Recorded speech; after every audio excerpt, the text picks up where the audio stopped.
الراجل اتلخبط وهو ماشي، وعصايته الخشبية خبطت بالصدفة في راس خصمه. الموقف ده خلى خصمه يتعصب جدا. جاك اتوتر وحاول يقف بسرعة، لكن بسبب قوته الكبيرة خبط خصمه براسه تاني فوقعه على الأرض جامد. خصمه اتضايق جدا فحاول يستخدم أقوى حركة عنده، لكن لدهشته الكبيرة الحركة ما أثرتش خالص على جاك.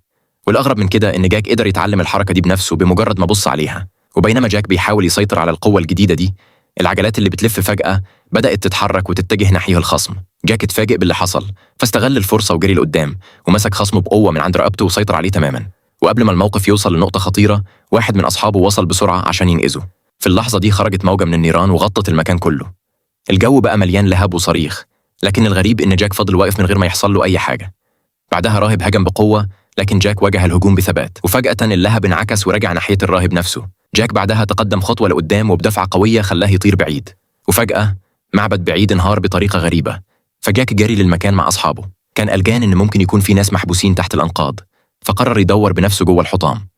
لكن فجأة الأرض تحت رجليه انهارت، ووقع جوه كهف ضخم تحت الأرض. كان في بالفعل 3 مستخبيين جوه الكهف، وكانوا بيدوروا على مخلوق خفاش غامض كان متحبس من 1000 سنة. الأساطير كانت بتقول إن المخلوق ده ممكن يتحرر في اليوم ده، وده كان مسبب قلق كبير في المدينة. ال3 كانوا ناويين يوقفوه، لكن قبل ما يعملوا أي حاجة ظهر فجأة مخلوق غامض تاني، وأطلق موجة صوتية قوية رجعت الكل لورا بقوة.